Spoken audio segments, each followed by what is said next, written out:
Assalamualaikum warahmatullahi wabarakatuh. Selamat berjumpa kembali sahabat TNN di program Bual-Bual Santai. Seperti biasa kita akan bincang-bincang, bual-bual dengan tamu spesial. Dan kali ini kita masih di lokasi Taman Agrowisata Pelangi. Nah, di tempat ini kita akan berbincang dengan tamu istimewa kita ya. Kali ini kita akan membahas seputar persoalan ketahanan pangan dan pertanian. Karena itu langsung saja kita bersama narasumber kita, Bapak Dr. Hewan Haji Firdaus MSI. Wah, beliau ini adalah Kepala Dinas Pertanian dan Perikanan Kota Pekanbaru. Apa kabar Pak Firdaus? Assalamualaikum warahmatullahi wabarakatuh. Alhamdulillah sehat. Ini yang paling berharga kalau sehat itu ya. Iya. Nah, Pak Firdaus, ini langsung saja kita ngobrol-ngobrol nih ya tentang Dinas Pertanian dan Perikanan Kota Pekanbaru. Kalau boleh tahu sekarang apa nih ya sedang dipersiapkan oleh Dinas Pertanian dan Perikanan di tahun 2025 lah ya. Kalau ini kan sudah 2024 hampir berakhir. Proyeksi tahun 2025 ini seperti apa program dari Dinas Pertanian dan Perikanan? Baik, terima kasih Pak. Memang Dinas Pertanian dan Perikanan Kota Pekanbaru itu ada 4 bidang.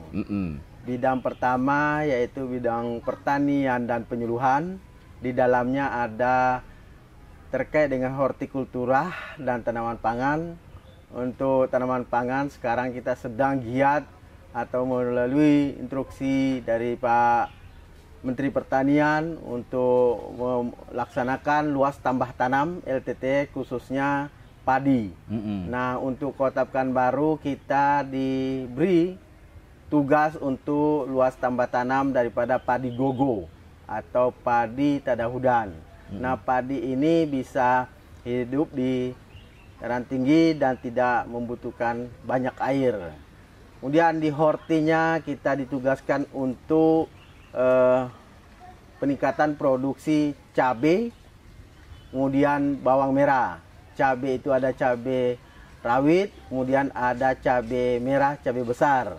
Yang artinya ini adalah 2 komoditi yang sering menyebabkan penyumbang inflasi daerah, yaitu cabai rawit dan cabai merah. Kita telah melakukan penanaman di beberapa tempat di kelompok tani.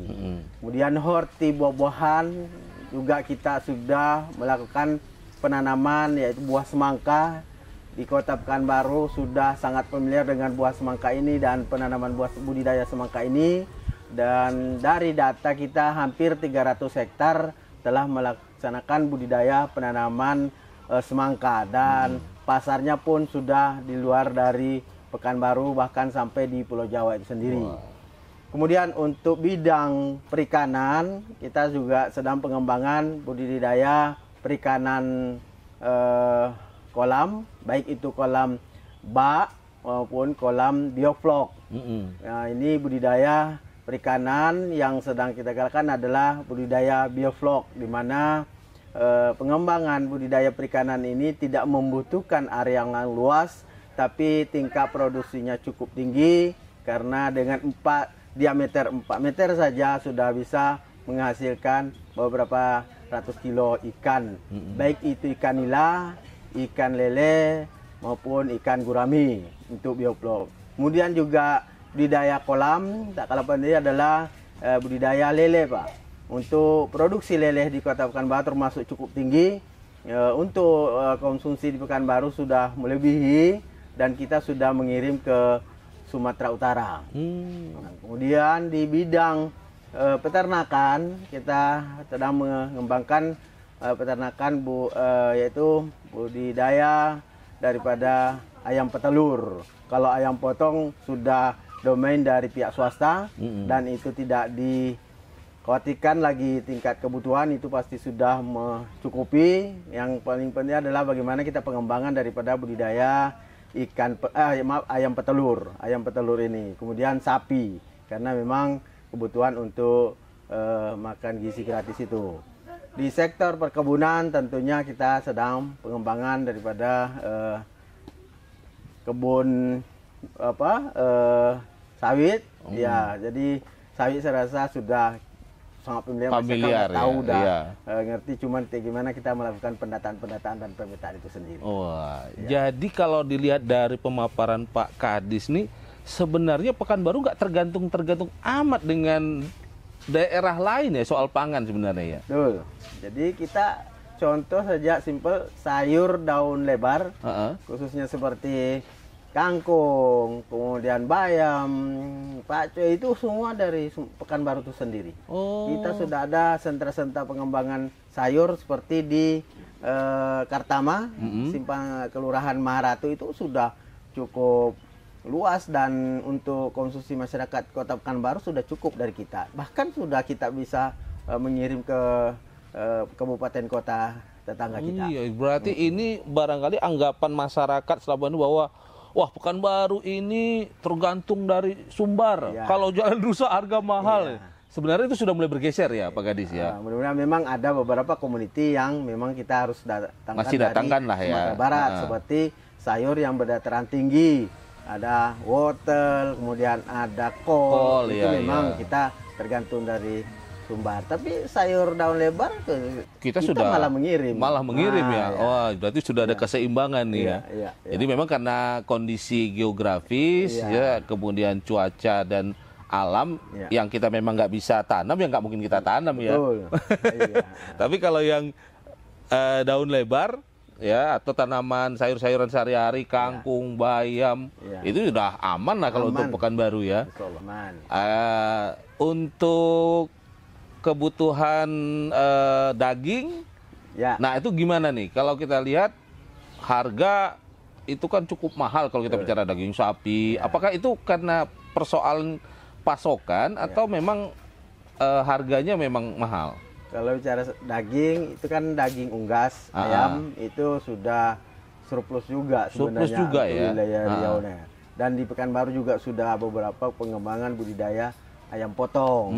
Kemudian sapi ini mungkin memang kita masih mendatangkan dari seperti Lampung, Sumatera Utara untuk dipotong di rumah potong, kemudian menjadi produksi daging di pasar. Nah, ini memang masih kita datangkan dari luar Provinsi Riau, tapi ada juga memang yang dari daerah kita sendiri. Tidak ya 20% lah, 80% datangkan dari Sumatera Utara, kemudian dari Lampung. Dan dilakukan sistem pola penggemukan di daerah kita untuk kita potong untuk konsumsi hari-hari. Oke. Ya. Kemudian tadi ini menarik, sedikit disinggung tadi sawit. Ya. Nah, Pekanbaru ini apa iya ada sawit ini Pak Kadis? Kan biasanya kalau kita lihat, wah kalau Pekanbaru ini daerah kota gitu ya. Pekanbaru sebenarnya punya potensi untuk sawit. Potensi memang karena kan kultur masyarakat di Pekanbaru dan Riau umumnya itu kan suka menanam sawit. Otomatis lahan-lahan yang ada di Pekanbaru yang luasnya kita ketahui Pekanbaru kurang lebih 632.000 km persegi. Nah, Pekanbaru memiliki sawit kurang lebih 22.000 hektar. Wah, lumayan juga ya 22.000 hektar ya. 18.000 kurang lebih itu adalah pihak masyarakat yang memiliki, kemudian 4.000-an hektar dari swasta. Jadi ya luasan cukup luas untuk Kota Pekanbaru dibanding dengan kotanya ya, Kota Pekanbaru. Kalau nggak salah kemarin saya baca di media itu Dinas Pertanian sudah melakukan semacam uji publik soal peta jalan kebun sawit gitu ya. Itu untuk apa itu Pak Kadis? Jadi kita buat RAD, Rencana Aksi Daerah Perkebunan Kelapa Sawit Berkelanjutan, RAD KSB. Ini arahnya bagaimana nanti pengembangan sawit berjalan, kemudian masyarakat sekitar ekonominya terbantu, kemudian lingkungan terjaga. Jadi itulah pola pengembangan perkebunan kelapa sawit berkelanjutan. Oke. Jadi Pekanbaru sebenarnya masih ada potensi di perkebunan sawit, terutama di itu berapa kecamatan sih? 5 kecamatan. 5 kecamatan. Kecamatan Rumbai, Timur, Rumbai Barat, Rumbai, kemudian Tenayan Raya, kemudian Kulim. Wow, yang di pinggir-pinggir lah ini ya, masih banyak lahan kosong, masih bisa ditanami kebun sawit. Tapi kalau secara perluasan masih ada kemungkinan ditambah. Kalau perluasan mungkin tidak signifikan lagi penambahannya, tapi paling tidak produksinya yang ditingkatkan dengan mungkin sudah ada beberapa wilayah ataupun masyarakat sendiri yang sudah melakukan replanting. Nah, ini mungkin diberikan harapan kepada masyarakat supaya bagaimana atau diberikan masukan kepada masyarakat bagaimana mereka memilih bibit yang kualitasnya bagus, tentunya produksinya sangat tinggi. Termasuk program PSR itu sendiri, pola pengembangan sawit rakyat. Jadi ada pola sekarang yang dibangun oleh melalui Bank Riau atau Bank BUMN, bagaimana masyarakat itu setelah melakukan replanting dibantu oleh BUMN itu sendiri. Oke, menarik nih. Ya. Nah, ini juga ada satu perkembangan kalau kita lihat di tanah air ya, pergantian kepemimpinan dari Pak Jokowi ke Pak Prabowo. Kalau kita lihat dari pidato Pak Prabowo ini kayaknya memang sangat kuat untuk ke persoalan ketahanan pangan, pertanian gitu. Ini sudah ada Pak komunikasi dengan kementerian misalnya mau seperti apa Pekanbaru ini ke depan di sektor ketahanan pangan dan pertanian ini. Jadi artinya memang kan kalau ketahanan pangan ada ketersediaan kan, kemudian ada pasokan, kemudian distribusi itu sendiri, kemudian komunikasi. Nah artinya kalau dia pangan apa, umpamanya contohnya kita butuh cabai sekian ton per hari di Pekanbaru, untuk memproduksi sekian ton butuh berapa luasan tanam, artinya dengan itulah kita harus mempersiapkan.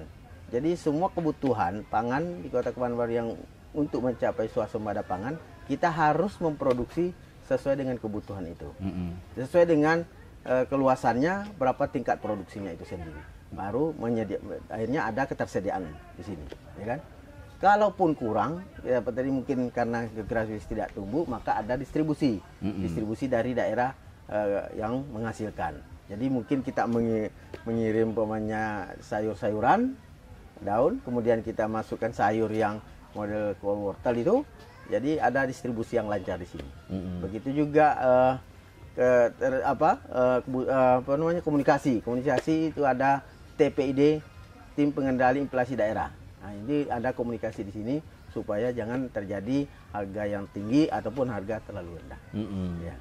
Ya ini kan kalau kita bicara soal harga nih ya, ini sering jadi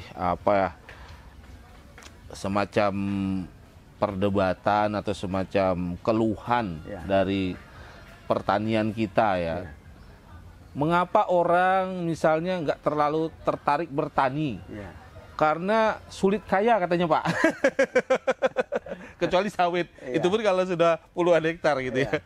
Tapi kalau bertani palawija, sayur, itu sepertinya masyarakat kita kurang antusias Pak. Ada juga yang ngeluh, kita capek-capek bertani, nanti harga murah. Mungkin kalau kita lihat ada berita-berita, ada orang yang sampai buang tomat Pak, karena harga murah. Buang kol gitu ya, sampai harga murah. Nah, ini bagaimana memunculkan semangat optimisme bahwa sebenarnya bertani itu bisa jadi kaya. Apa betul seperti itu nih Pak? Jadi memang kita melihat kondisi realnya di lapangan, petani itu mungkin ada sedikit keterlambatan pengembangan dari segi pertaniannya maupun kehidupannya mungkin itu. Jadi sebenarnya kalau mengelola pertanian itu dengan optimum, dengan maksimal, pasti terjadi peningkatan pendapatan pada petani. Karena memang kita ditugaskan teman-teman penyuluh untuk memberikan edukasi seperti ini. Bagaimana mungkin ada lahan yang tidak terlalu luas, tapi produksinya tinggi, kemudian pola nanamnya bagus, tumpang sarinya optimum, sehingga menghasilkan banyak pendapatan di sini. Mungkin dia menanam umpamanya jagung, kemudian di selanya nanam cabai, begitu dia nanam memupuk jagung, cabainya juga terpupuk. Artinya jagung nanti terjual, cabainya juga menghasilkan. Nah ini, selama ini mungkin mereka nak menanam jagung, kemudian ditinggal yang tumbuh sumak ataupun rumput-rumput. Nah ini, jadi begitu panen, hasil panennya tidak maksimal, merasa rugi. Sebenarnya ini ada sering kita sampaikan, kalau menanam, betul menanam, merawat, panen. Tidak menanam, tinggal panen. Nah, ini yang payah. Kalau sudah menanam, tinggal panen, yang nggak maksimal. Tapi kalau menanam, merawat, panen, insya Allah maksimal. Ya, jadi ini yang kadang-kadang jadi dilema kan, bahwa ya kalau kita lihat lah di Indonesia gitu ya. Minat masyarakat untuk terjun ke dunia pertanian itu relatif masih sangat minim gitu kan, dan dikhawatirkan juga anak-anak mudanya, Pak Kadis. Betul. Banyak yang nggak mau jadi petani gitu. Nah, kalau di Pekanbaru gimana nih? Kalau dari pandangan Pak Kadis, ada nggak upaya untuk menumbuhkan semangat jadi petani di kalangan milenial? Itu istilahnya itu ya. Dari program Pak Menteri itu sudah ada, Pak. Jadi menjaring petani-petani milenial, kemudian dikasih gaji, kalau berita-beritanya seperti itu. Ada insentif ya? Insentif sekitar 10 jutaan apa ya, informasi seperti itu. Tapi di dinas kita belum sampai ada surat itu, dan kami terus melakukan sosialisasi kepada petani-petani milenial. Mungkin bapaknya petani, anaknya daripada nganggur, kita sampaikan nganggur lebih baik bertani. Ya kan, bisa menurunkan generasi bapak, kemudian petani milenial inilah yang menjadi generasi kedepannya. Karena memang dari survei dan data statistik itu hanya 20% petani yang petani milenial. Nah, kedepannya tidak tidak perkembangannya tidak secepat yang bapaknya tidak bertani, udah nggak produktif lagi dengan jumlah petani milenial yang ikut bertani. Nah, ini perlu nih. Jadi mungkin jangan dilihat di awal saja, sahabat TNN. Ini kan isunya bahwa ketahanan pangan, persoalan pertanian itu bukan hanya sekedar ada pangan ini, tapi juga sekarang sering dijadikan semacam sebuah kekuatan nasional gitu ya, kekuatan nasional, bahwa orang yang menguasai bahan pangan itu negaranya lebih kuat dibanding negara yang cuma membeli. Ini kan persoalan ketahanan bangsa. Mungkin karena Pak Prabowo itu militer, dia jadi pemikirannya itu sampai ke sana tuh. Nah, kan upaya kita untuk menumbuhkan semangat bertani itu terus disosialisasikan oleh Dinas Pertanian. Kalau perikanan nih, Pekanbaru ini kan boleh dibilang sebagai daerah yang juga kaya dengan sungai-sungai lah. Kalau Pekanbaru lumayan banyak sungai, Pak ya. Nah, ini untuk strategi di perikanan seperti apa? Jadi memang sebenarnya Pekanbaru ini pasar, Pak. Marketnya langsung di sini. Jadi senang bertani di Pekanbaru ini, baik pertanian maupun perikanan. Karena begitu kita panen langsung ke pasar, bisa langsung menjual ke pasar. Nah, untuk perikanan ini kan ada perikanan budidaya yang saya sampaikan tadi, itu untuk kolam, kemudian ada bioflok, kemudian ada model tambaknya. Kalau untuk budidaya perikanan tangkap, yaitu di pesisiran, pinggir Sungai Siak, kemudian Sungai Siak, kemudian ada danau. Nah, ini pengembangannya memang kita di perikanan tangkap tidak tingkat produksinya tidak sebanyak dengan daerah-daerah pesisiran. Seperti Rohil Rohil, Bengkalis gitu ya. Inhil. Kita masih pesisiran sungai aja. Jadi ini juga sebenarnya sudah udah dibina, Pak. Ada 18 kelompok di pinggiran Sungai Siak itu sudah tiap harinya memang menangkap ikan, menangkap udang di pinggiran Sungai Siak itu. Dan ini juga sudah kita berikan edukasi, kemudian bagaimana setelah ikan ditangkap tidak dijual dengan harga yang sangat murah, kemudian bagaimana menyimpan supaya ikan ataupun udang yang ditangkap itu tidak busuk sehingga harga jualnya masih tinggi gitu. Nah, sudah juga diberikan bantuan berupa termos untuk menyimpan ikan. Jadi potensinya cukup besar juga ya, apalagi mungkin kalau di Pekanbaru orang ya ikan patin ya, gulai patin, itu jadi saya sering kalau ada tamu dari Jakarta biasanya mana nih gulai patin yang enak gitu ya. Jadi ini terus harus di-brandingkan dan bahkan mungkin produk-produk tidak hanya langsung masak ya. Kalau kita lihat kan sekarang ada produk-produk ikan itu yang bisa diolah sehingga tahan lama. Ada abon ikan, ada salai gitu ya. Ada nugget ikan. Nugget ikan ada sosis ikan. Ya, sudah pengolahan hasil perikanan Pak sudah lumayan maju untuk Kota Pekanbaru karena sudah beberapa diversifikasi hasil olahannya. Ada yang memang mempiletkan daripada ikan patin itu, kemudian sudah tuh ada yang dibuat abon-abon, ada yang dibuat kulit ikan jadi keripik, ada yang dibuat sosis, kemudian ada nugget ikan. Udah cukup diversifikasi lah untuk olahan perikanan di Kota Pekanbaru. Tinggal nanti mungkin disosialisasikan lewat bazar-bazar event-event UMKM ya. Jadi oleh-oleh khusus memang. Jadi sesuatu yang bisa dibawa ke daerah lain gitu ya. Memang itu yang perlu di-brandkan. Kalau umpamanya orang ke Palembang ada MP Palembang, kemudian ke Jogja ada bakpianya. Kan bagaimana Pekanbaru nanti ada kerupuk ikan kulit patin ya. Sudah itu bahkan udah keluar negara kita pun udah ada yang beli. Iya. Menarik ini sebenarnya. Jadi jangan ragu sebenarnya untuk main di sektor pertanian, perikanan dan peternakan. Jadi peluang untuk sejahtera sebenarnya terbuka sepanjang mau sungguh-sungguh berusaha dan barangkali secara teknologi, Pak. Ini apakah Dinas Pertanian dan Perikanan juga memberikan ada program-program yang berkaitan dengan upaya meningkatkan produksi lewat teknologi pertanian kah atau perikanan gitu?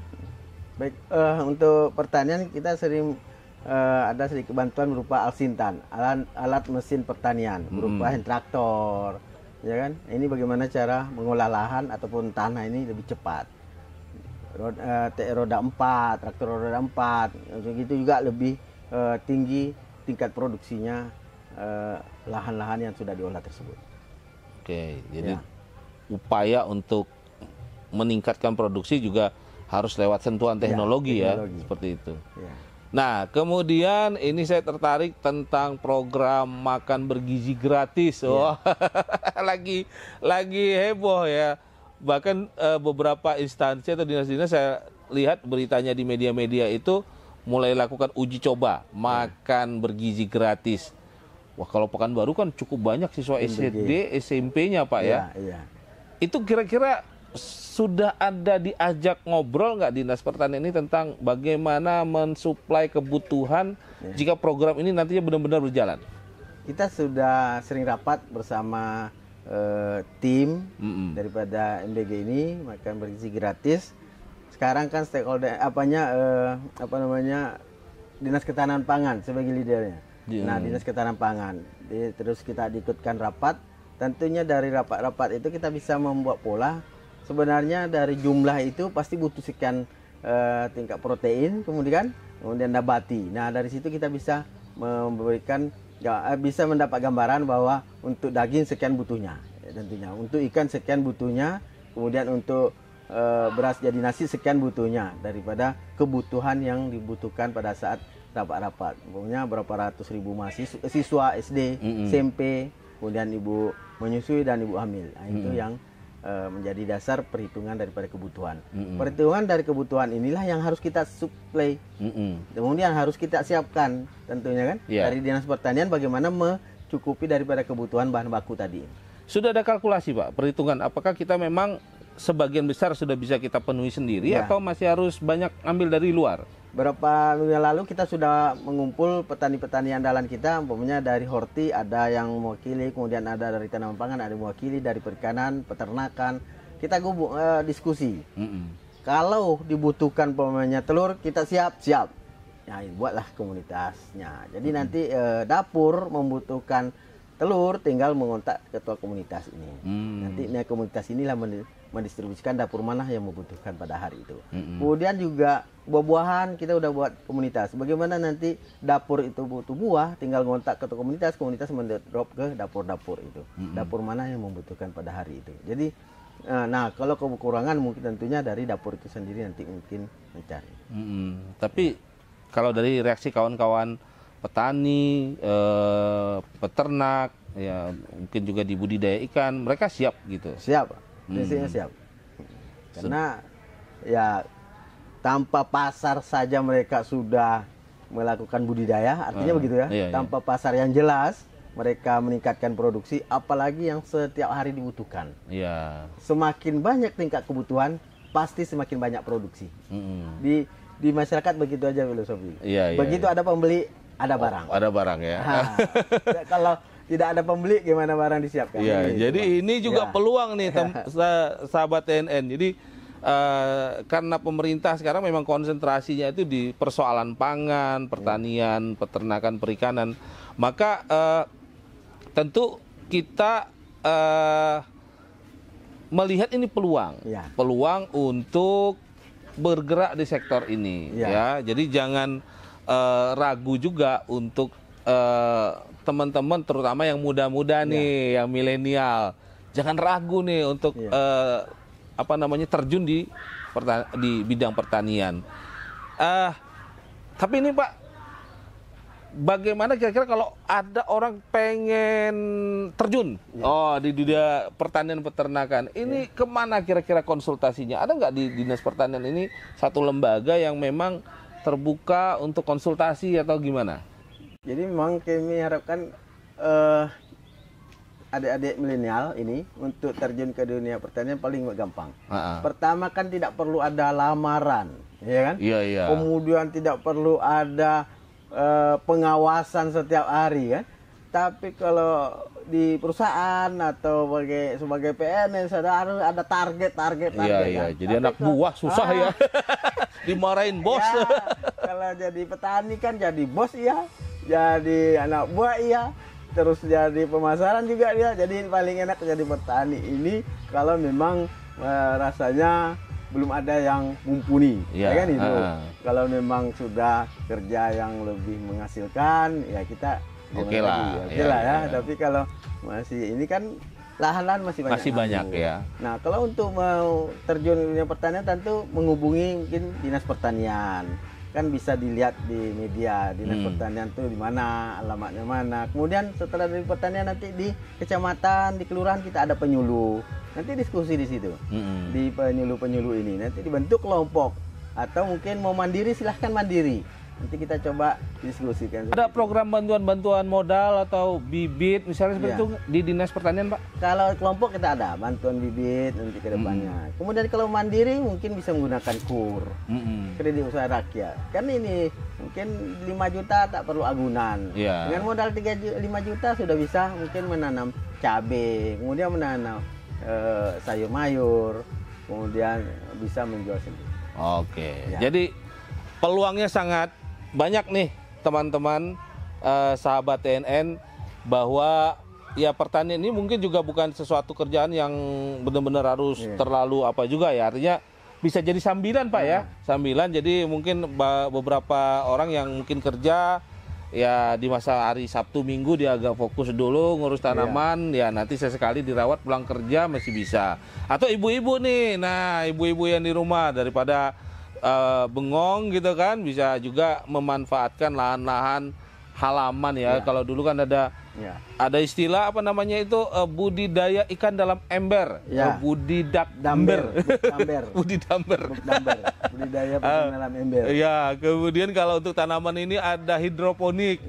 Di halaman masih bisa kita lakukan ya. Bioflok juga. Bioflok itu juga nggak perlu lahan yang terlalu luas ya. Jadi ini adalah potensi-potensi yang mesti kita ambil nih, teman sahabat TNN, agar ya paling tidak untuk kebutuhan kita sehari-hari di rumah tangga nggak harus terlalu banyak beli ya. Nanam cabai aja dalam polybag bisa. Nanam polybag bisa. Kalau udah 3 pohon satu rumah itu sudah nggak perlu lagi mencari ke pasar. Kan? Iya ya, jadi bisa penuhi sendiri itu. Baik, asik sekali bincang-bincang kita, ngobrol kita dengan Pak Kadis nih tentang persoalan pertanian, peternakan, perikanan, ketahanan pangan lah intinya ya di Kota Pekanbaru. Nah, jadi sekali lagi teman-teman sahabat TNN, peluang untuk kita terjun di bidang pertanian, tanaman pangan itu cukup besar. Paling tidak, yuk mulai dari sekarang kita menyediakan waktu untuk memenuhi kebutuhan sehari-hari di halaman rumah kita sendiri. Gitu ya Pak Kadis ya? Mungkin terakhir ada pesan nggak untuk warga Pekanbaru ini? Jadi gini Pak, Bung Karno kan menyebut petani itu sebenarnya penyangga tatanan negara Indonesia. Wah, kan? Penyangga tatanan. Jadi itu sebenarnya petani dulu tuh dianggap penyangga tatanan, yang sekarang dianggap petani itu pekerjaan yang rendahan. Yang Padahal rendahan. petani itu penyangga tatanan negara Indonesia.